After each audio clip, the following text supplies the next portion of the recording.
I'm Andy, we're from Neowin, and this week I am in Nairobi again, where Microsoft is hosting its East Africa Fellowship Boot Camp. This is the follow-on from the event that it announced at Next Tech in February, or I think end of January perhaps. And I'm joined by Jeremiah Marble, part of the Windows Insider program, and he's going to tell us a little bit about the East Africa Fellowship, I hope. So yeah, it was announced in January.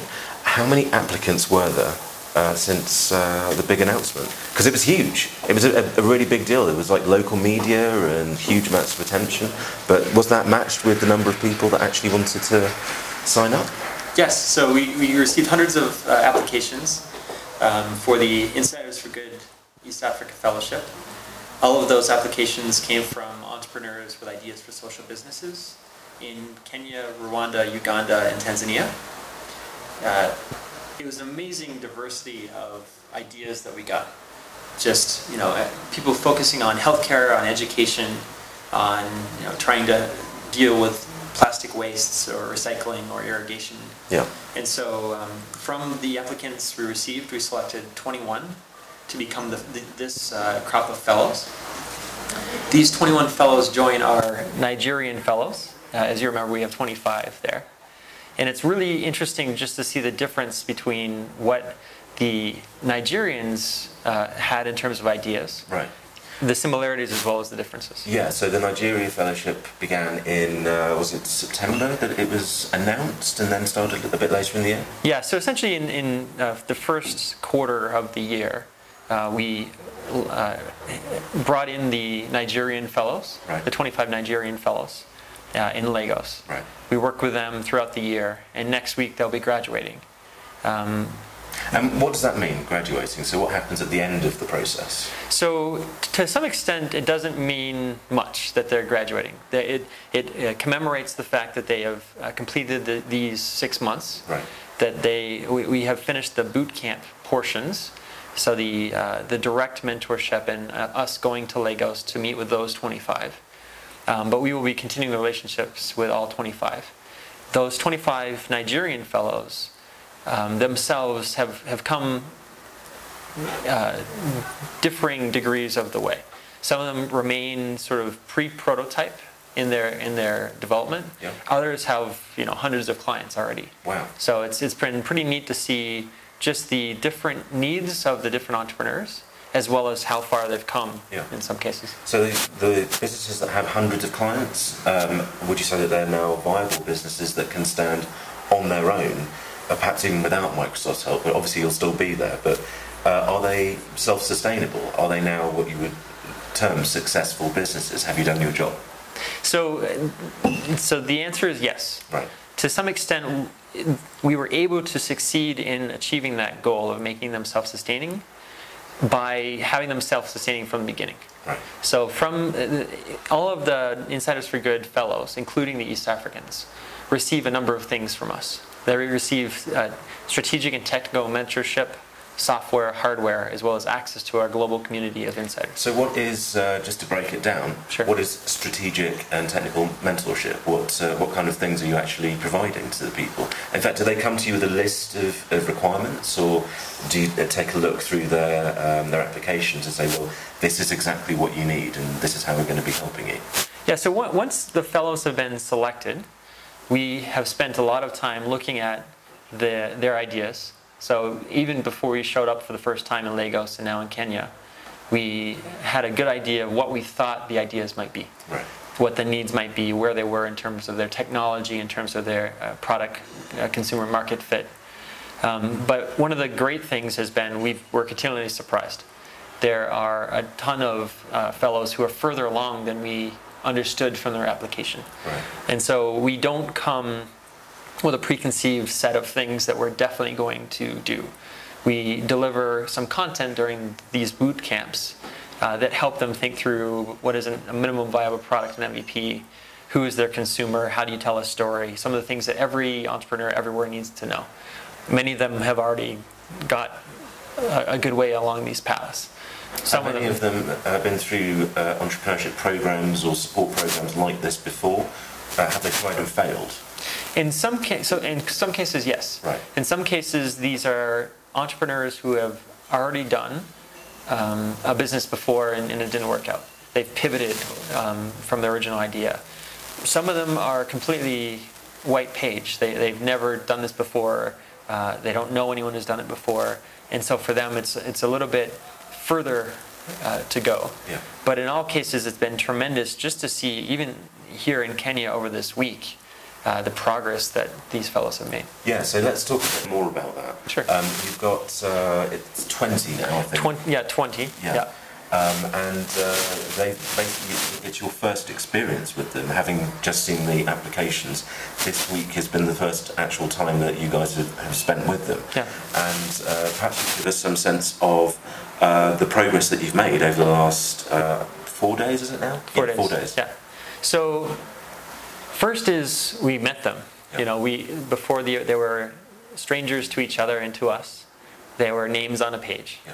And so the first thing is to walk into the room and see 20 cheering people who are excited that we're there and excited to meet each other has been phenomenal. It touches the heart, you know. So getting to know people not as an idea or a set of words, but actually as a person with you know, a unique personality. There, the jokesters and the clowns. We've also tried to show a few things that will help any entrepreneur. So we start off with, who is your consumer? What are her needs? What is the problem that you can potentially help solve? So quite fundamental things that perhaps people just haven't got around to thinking about because they're maybe so overwhelmed by the idea of trying to put this into action. In many cases, they're crystallizing something that they already had.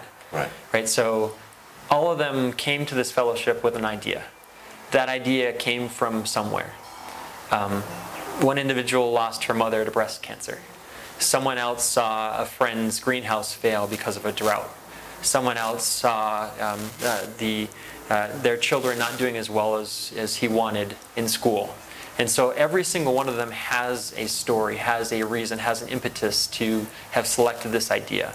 That motivation, that story, influences and informs what the solution is. Yeah. So in no cases is Microsoft telling them, hey, this is your story. And in every case, they already have that story.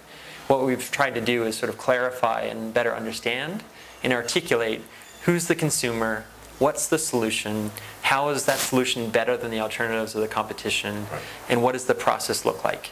And then going deeper into each one. So what is the minimum set of things that can go into an MVP? As the joke goes, you, the entrepreneur, selects the minimum, the market selects the viable, right? What does the business plan look like? What are your revenue streams? Are your assumptions realistic? And so we've instead of telling them, hey, you will have this number of clients on month 1 and it'll cost this much to pay rent, they come to us with this knowledge. We just give them a framework and a structure to help think through some of the things they were thinking through already. Sure. So what exactly is Microsoft's ultimate interest in a program like this one, like the Nigeria Fellowship? Yeah. Is it the case that you're doing this out of the kindness of your hearts, or are you taking a stake in any successful businesses? So it's written on our badges. Our mission is to empower every individual and every organization on the planet. Do you know, I know it's a very catchy thing, but I am so sick to death of hearing that over the last few months. But it is, yes, okay, I'll allow that. It's fair. It actually for a very real reason. We are here because we believe. Yeah. We are here because we believe that this is more than a set of words written on a badge that annoys you every time you hear it, but rather this is a fundamental driving force for us working for Microsoft. This is why people select Microsoft over competing technologies. Not because there aren't other word processing software, not because there aren't other operating systems, but because it's much more than selling technology. What we're trying to do is help people all over the world achieve their dreams. Yeah. And not necessarily with Microsoft's... Not necessarily Microsoft's products. Yeah. We are here to support local solutions. We didn't come here with any of these ideas. And many of the ideas that are really interesting, I would not have ever thought of, right? So they are incredibly ingenious in their creative way of solving problems that I didn't know existed, first. Second, they know the market. So, and every country is different. Every region is different. And so here in Kenya, you have M-Pesa. In Tanzania, you have M-Pesa and Tigo Pesa. In Nigeria, the mobile money infrastructure isn't as well developed. Right, so the problems are similar. There's poverty everywhere. There's problems in education everywhere. There's hunger everywhere. But the set of tools that you can apply to this problem differ. Yeah. And so that's been, for me, one of the really interesting learnings is just how far people can go from different starting points. Right, so what comes next? I mean, you've been working on this for the last, I guess, year, with all the planning and everything else. We're right in the thick of this event now. In fact, you may be able to see some of the activities going on behind us. I don't know what's going on over there, but yeah, what's the next stages? So there are a couple of next stages. First is we are videoing all of the sessions and the interactions with the fellows. Our intent is to use this to continue to build out our MVP and to ideally to get some of these videos online. Right, so it's not just videoing it for their own benefit, but more so for people to be able to watch on like Channel 9 or whatever. Right. Yeah. So initially, it's early stages. You know, we have not filmed these before. They're not very polished, but the idea is to, again, build on our MVP, build on our minimum viable product, to figure out what lands, which of these workshops are interesting, which actually are useful. From that, our intent is to continue working with these fellows over their 6 months. There will be a midpoint boot camp, as well as a graduation for them as well. And then, in parallel, we'll be progressively getting our materials more and more polished as we figure out exactly what the successful workshops are. You know, how can we deliver them online on a web page or through forums to people all around the world who might find this interesting or useful. And then it's also part of our co-creation story as well. So this is very much part of our feedback loop. How can we continue to make Windows and Office and all of the Microsoft technologies better and easier for entrepreneurs wherever they are in the world? So how does the feedback that you get from people like these, like your new fellows, how does that inform the next step of Windows development or Office development? It affects it directly. So it's just another channel. And so the same way that we get terabytes or exabytes of data through telemetry or through the feedback hub, so too have we already made changes to Windows based on this fellowship. A couple of things that we'd like to point to are, when we were in Lagos last time, the power went out. And we who've been working in some cases for decades on Windows had difficulties using some of our technology. So continually working to make Windows a better product, even for occasional connectivity, which is true in many parts of the world. Also, some of the ways that our technologies fit together. The READMEs for Azure, for example, as well as how do you install Windows, or how do you update to an insider build when you have slow or intermittent connectivity. Yeah. All of these things go directly to our engineers to make a better Windows. So that's how events like this affect the products that you already got to make those global products better. But how can you take something like this and make it a global product? Yeah. So I don't think that we would ever sell this as a product. Right. I do think, to your point, that we will package it up and make this into a resource that is available for entrepreneurs in Detroit as well as in the slums of Sao Paulo. So this for us is an experiment and a chance to learn how entrepreneurs are using Windows and Microsoft technologies. It is something that is a passion project for us because we do believe in the mission of empowering everyone. And so I think predominantly we would package this materials up, add this to the community of Windows Insiders globally who are doing important things, using technology to make an impact upon their communities, and then sort of support that community of entrepreneurs with resources like these, with videos, with forums, with some of the things that we're standing up as part of our co-creation story. Right.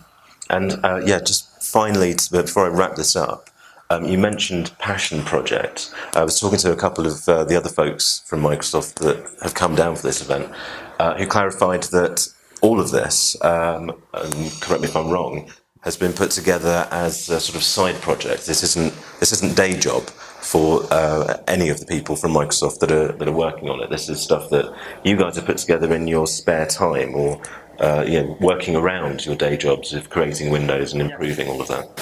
So when Satya Nadella joined Microsoft, one of the projects that he implemented is called 1 Week.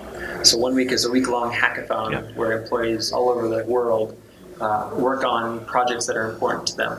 For us, this was our 1 week. Right. How can we build a better Windows for everyone on the planet? And so this directly came from that 1 week experience, and we've been working on it sort of on weekends and late nights ever since. And so we're very fortunate to work at a place like Microsoft that lets us do that. Clearly this does benefit our technology. Clearly this will make an impact on the bottom line, but it is, for none of us, our full-time job.